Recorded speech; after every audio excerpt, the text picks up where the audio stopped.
There you go. Good afternoon, everybody.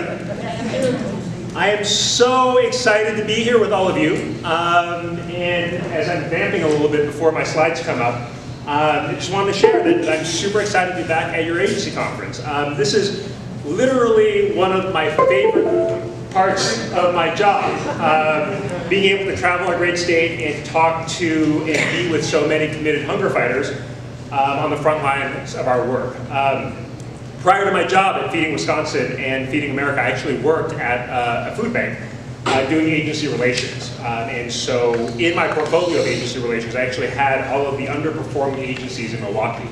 So these are the folks that you know, were what the food bank would consider the trouble agencies, not any of you, obviously. But I know the challenges that many of you are going through. So thank you for all the work that you do. You all inspire me, and I hope to be able to give back some of that energy and inspiration to you this afternoon. So Feeding Wisconsin, we're the State Association of Food Banks. We represent the 6 regional food banks across the state. Together we feed with 1,000 local food pantries, about 55 million meals to nearly 580,000 people every year. Just a little bit of background about who we are. So fighting hunger in a full employment world. Admittedly, this is a little bit of an awkward talk for me, because if any of you know me, you'll know that the first thing out of my mouth typically is, a good job is the best anti-hunger tool.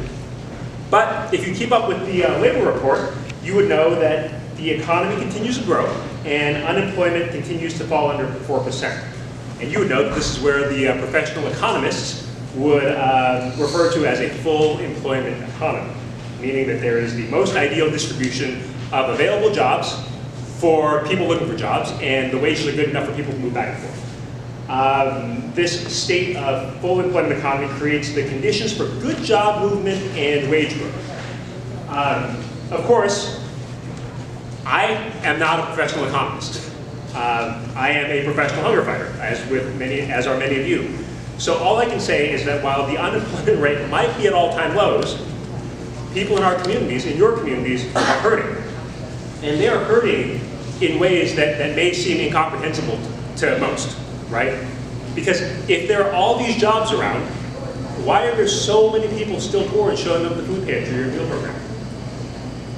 One way to get a better look at this is to get a clearer picture of the near 43 million Americans and the about 750,000 of our friends and neighbors in Wisconsin who are officially living in poverty, which for a family of 3 is pegged at an annual income of about $24,000 a year. Okay, so these are the folks who are actually living in poverty. As you can see in this chart, the majority of these folks who are hurting can't work because they're almost the 60% of people who we don't expect to work. They are children under 18, they are seniors, and they are the disabled. These are people that we don't expect to work. So that good job that's the best anti-hunger tool, for about 60% of the folks, not useful. Now, nearly 25% of the people who are living in poverty are people who are either working full-time or part-time, but they're just not making enough money to live without worries. Yet, at every place they turn, they are hearing that the economy is hot and strong. But no matter what they do, they can't seem to find a job that'll pay all of their bills or give them enough hours to do so. About 15% who are full-time in school or caretaking. And some of these folks hear that the economy is changing, and so they exhaust all their savings to go back to school, like these 15%, only to run out of money, deepen in debt, and find jobs, deepen in debt and find that they can't get the jobs they want. And I gotta tell you, the most common refrain that people we serve hear is that other people think they're lazy. Yet, in reality, they are doing the hard work of caretaking for friends and family while also trying to pick up any odd jobs along the way to make ends meet. As you can see by this chart, only 2% of the people are people that would be considered quote-unquote lazy, right? These are the folks who are totally disconnected from the economy for some unknown reason. Let me tell you about Nikki, who I met at a food pantry in southern Wisconsin just last week. The first time she ever had to go to a food pantry was when her daughter asked her whether or not they could host a weekend sleepover with her friends. This, as you know, is a normal but incredibly important social event for kids, right? The weekend sleepover. Nikki looked around the house, and there was no food. Nikki made it work for her husband and her daughters, but she couldn't feed 4 other kids who were going to spend the weekend with them and provide the kinds of food that they might expect from other parents' houses, namely chicken nuggets. It killed her to have to say no to her daughter, because her daughter has never wanted for anything her whole life, and has only had to deal with Nikki's ongoing health issues.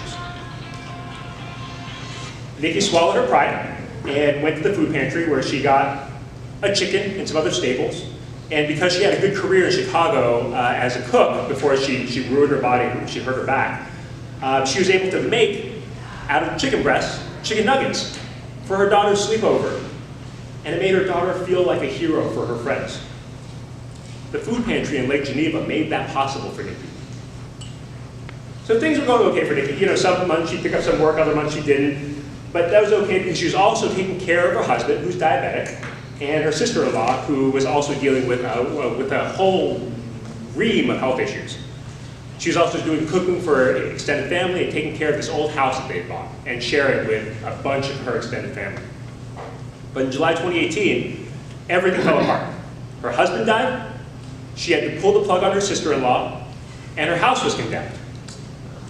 Yet when I met her last week, she was still hustling, trying to take care of her grandchildren, cooking for this large extended family of 10 so that they can all eat healthfully. Nikki's body may be wrecked from back and knee surgeries and years of hard physical labor cooking in professional kitchens and being a home health worker. But there is not one lazy bone in this woman's body. So how is this full employment economy going to help Nikki? So simply looking at the unemployment rate masks some other areas where the economy is failing folks like Nikki and many of the folks that you're serving. The official unemployment rate only tells part of the story, right? Because it only counts the people who are actively looking for a job, right? That's the 4.9% rate. This chart is at unemployment is near record lows, but many still want full-time work. So the official unemployment rate is just about 4.9%. The underemployment rate, which is that red line, includes part-time workers looking for full-time work and all discouraged workers. So these are workers looking for work, but they couldn't find a job within 4 years and sort of fallen out of the search. The underemployment rate is always 50% higher than the official unemployment rate.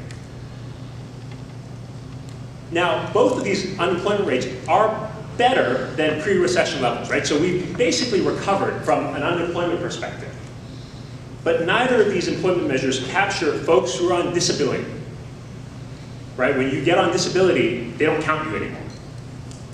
And there are almost 7 million prime working age Americans who are not in the workforce due to disability. And that number, since I think the early 90s, had skyrocketed. It's finally sort of turned around, which is good.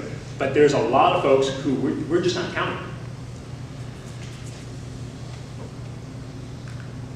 So a better way to look at who's working and who's not in this full employment economy is looking at the labor force participation rate, which measures the percentage of people who are available for work.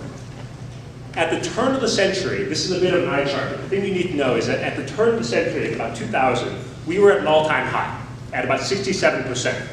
And this was driven largely by the mass number of women entering the workforce, and particularly low-income women who were forced off of welfare. Men, labor participation rate has been going down pretty consistently since the 70s.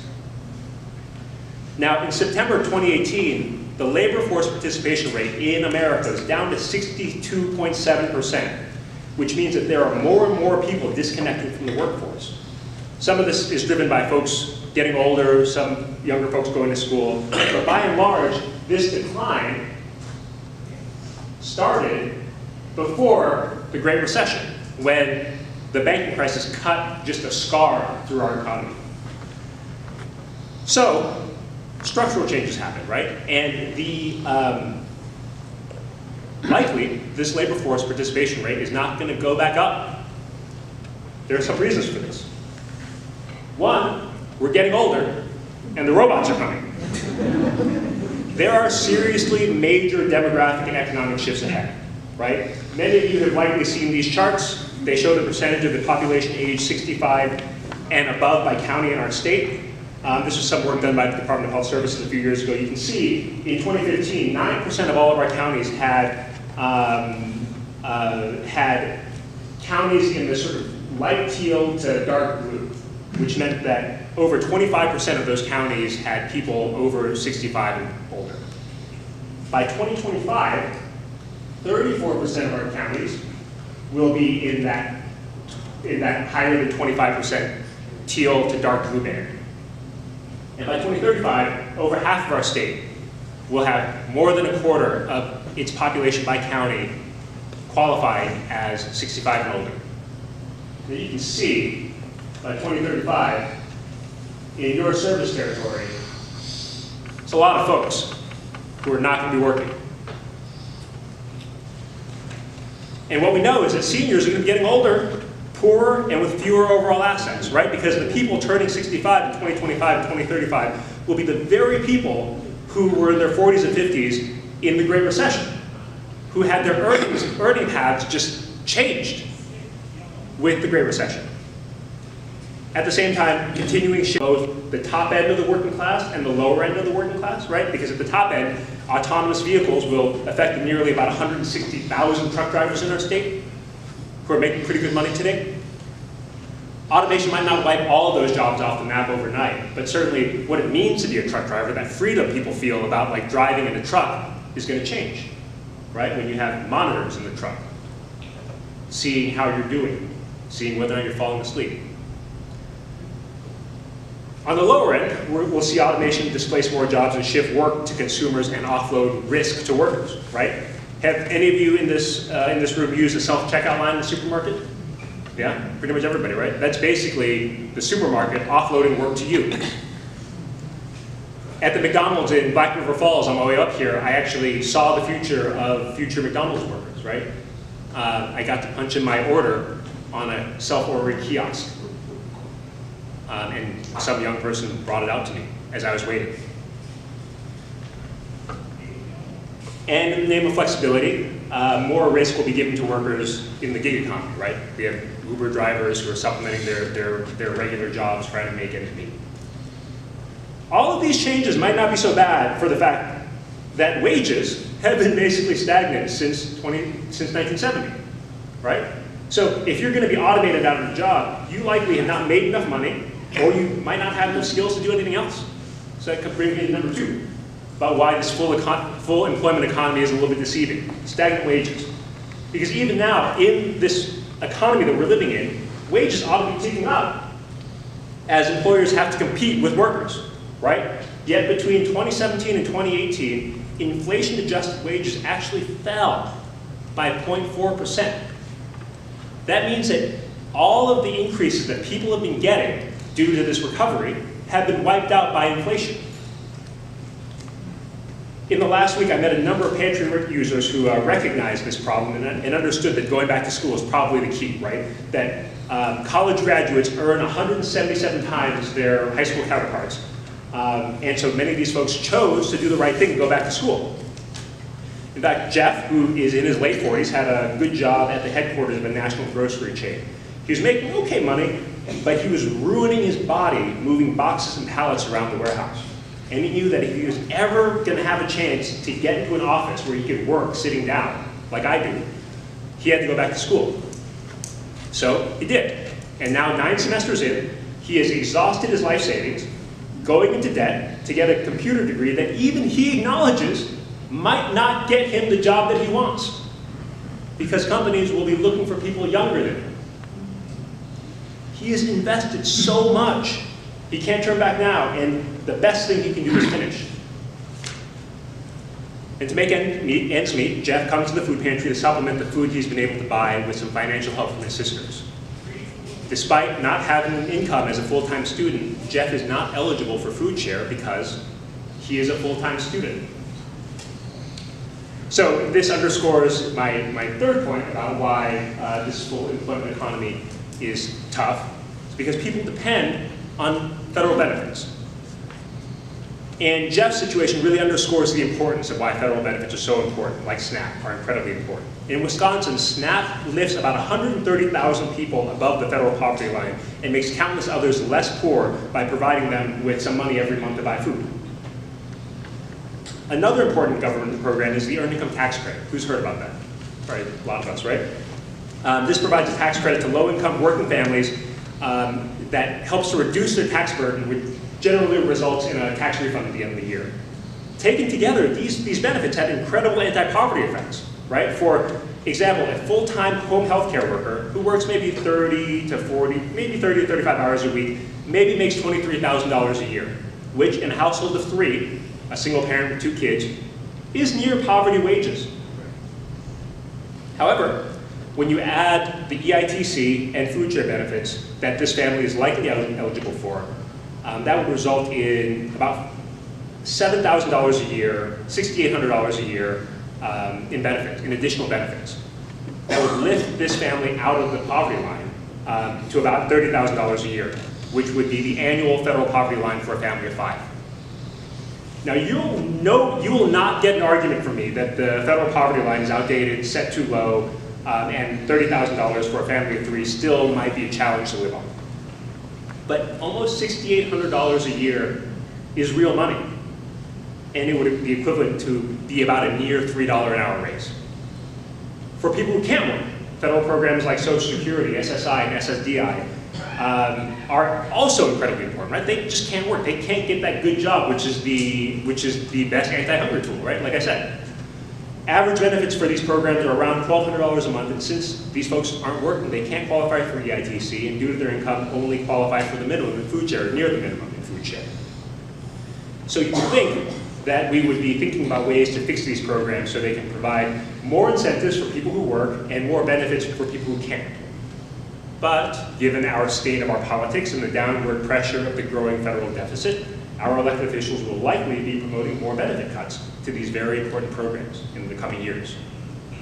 Senate Majority Leader Mitch McConnell recently said that with the increase in the federal deficit by about $800 billion in 2018, that Congress ought to be looking at Social Security, Medicare, and Medicaid for cuts, not recognizing that the increase in this deficit was largely driven by the tax cuts that they passed last year. The current House Farm Bill proposes cutting SNAP, or food share, by about $20 billion. The Senate version doesn't include any of those cuts, and they're working to negotiate a final version for the president to sign. So what does this mean for people that we serve, right? What does this mean for people like Wally, who is in his 60s, has been out of the workforce since the early 90s after he had a stroke which paralyzed his entire right side. Can't use the right side of his body. Never married, no kids, and despite his challenges, he is incredibly smart and bright and has this undeniably optimistic spirit. Wally survives on a mix of Social Security, disability, and a minimal food share benefit, which are all the very programs that our elected officials are looking to cut. So the bottom line is that despite this low unemployment, full employment economy, people just aren't making enough. They don't have enough to get by every month. So, I know, this is a little bit depressing, right? If I can get to the next slide, I can show you why it is going to be better. Okay, so this is what gives me hope. I tell these stories to you not to depress you, although given the context, like I said, it's pretty depressing, but rather to help us courageously confront the challenges ahead of us so that we may rise to the moment, and to remind you about the incredible importance of the work that we're doing together. While we might not be solving all of Nikki's, Jeff's, and Wally's problems, and the hundreds of thousands like them in our state, our work does solve one main problem that needs to be addressed 3 times a day, right? And that's food. Without the healthy food that we're providing together, their lives would be worse off. To a person, when we ask them, they couldn't imagine how they would survive without the work that you do. Now, we can't control the major demographic shifts or economic changes or potential coming recessions, but what we can control are the actions that we take every day to prepare for them and to respond to them, right? That's why you guys are here. And so the first thing that gives me hope is this clicker working. It was working earlier so good. It's not going? Can you hit the next, can you bump the next slide for me? Yeah, I will try. The first thing that gives me hope is our new partnerships, right? I'm just going to go. New partnerships. We are developing a ton of great new partnerships, and that's actually something that we're really good at. We have always been incredible at developing high-impact partnerships that deliver results for our clients, right? The first, of course, have been our partnerships with the food industry. We move so much food together, and that's because of our deep partnerships with the food industry. And we've continuously improved these partnerships over the last 30 years. But more recently, more inspiring things. That's just me. More recently, we have begun to deepen our partnerships, develop new partnerships, and develop new partnerships and deepen our partnerships with the healthcare industry and public health, as they have begun to realize that social determinants like hunger and food insecurity are very real impediments to people being healthy. Pam said in her morning remarks, she asked, why isn't food covered by Medicare? We are working on it, right? Imagine a world where we could deliver food to you being reimbursed by Medicaid dollars. We have the rail system, we have the trucks, they're running around the state. We have access to the food.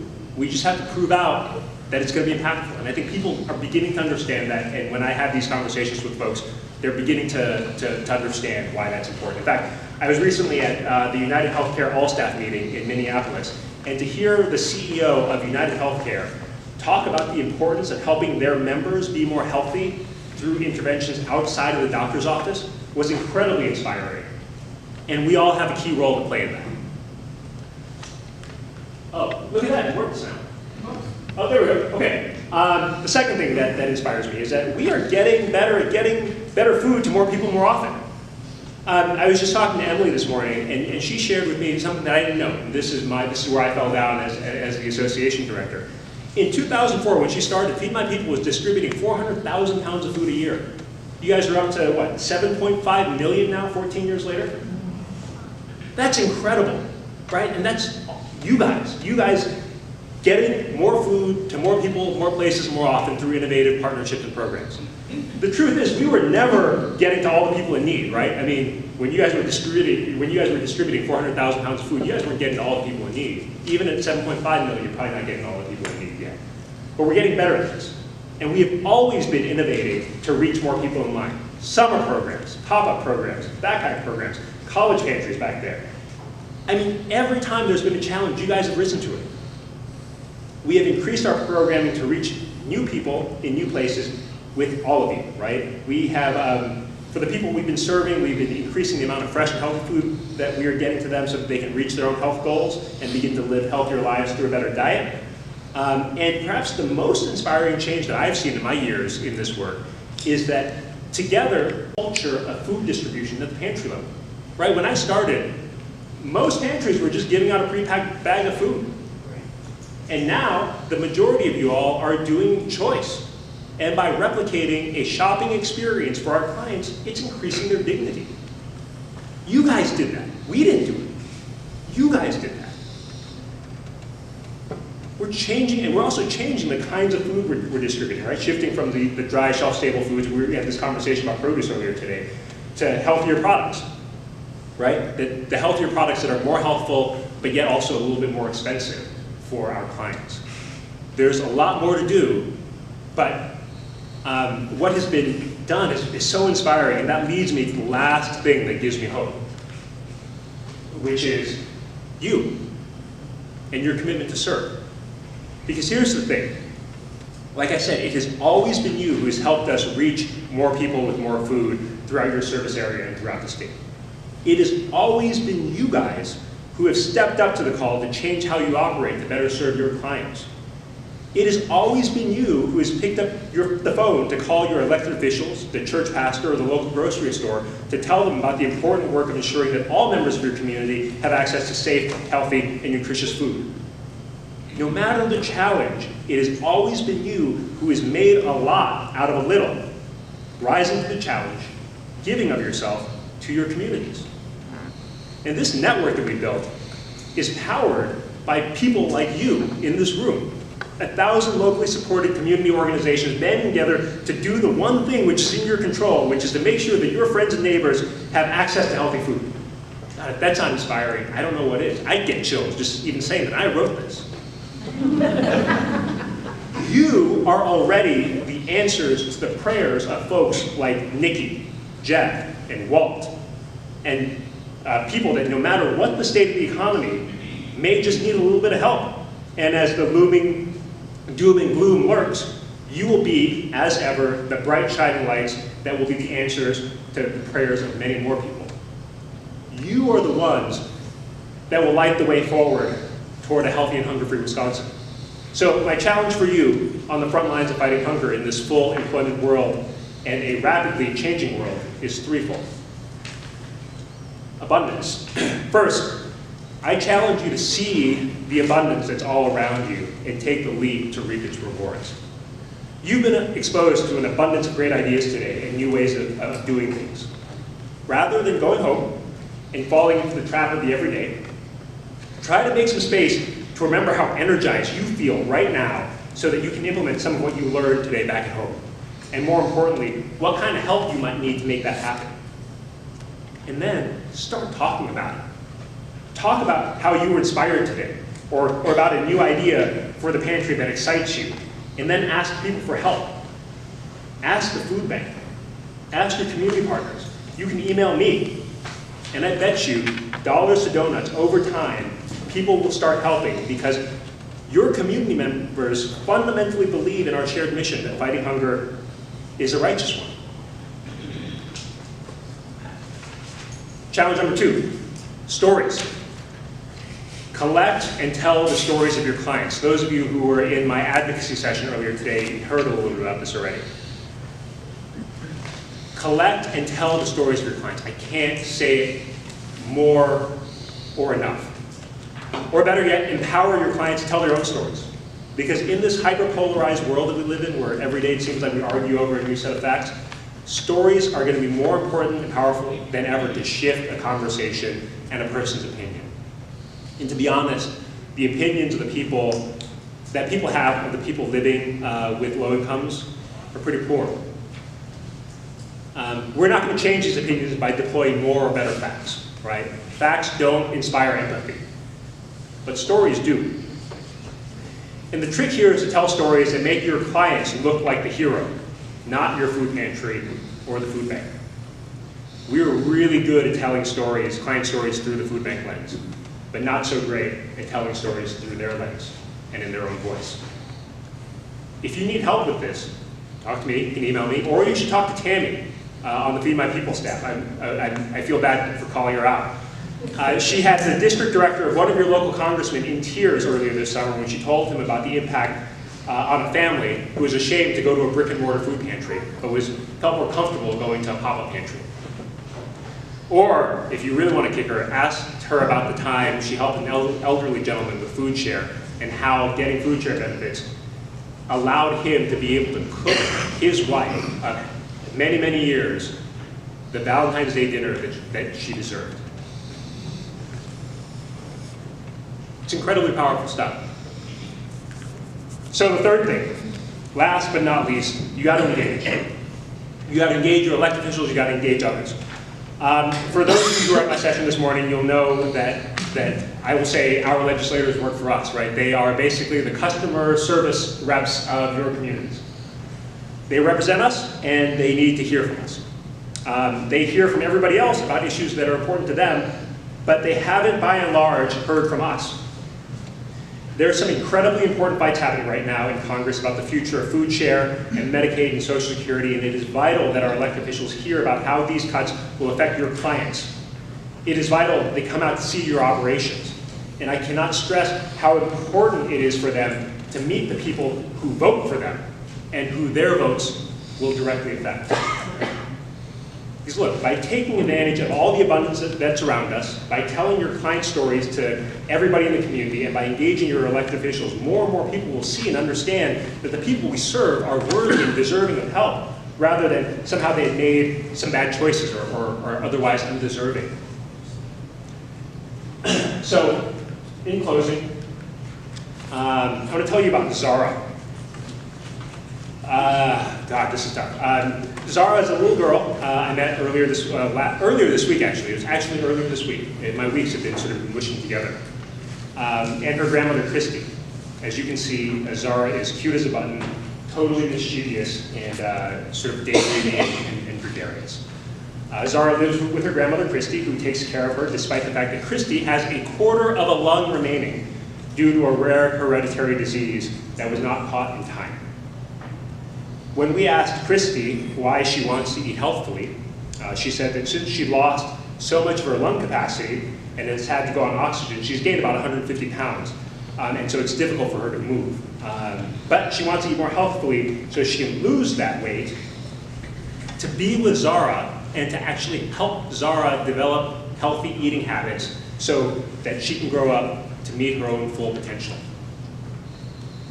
Life isn't easy for Christy, but she soldiers on in the shadows, working hard to give her granddaughter a better shot at life. Very few people see this stuff, right? And if they do, they want to forget about it because it is tough.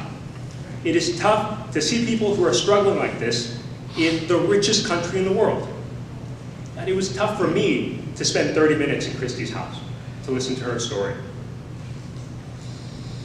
But you guys see Christy, just like you see Jeff and Nikki and Walt every day in the work that you do.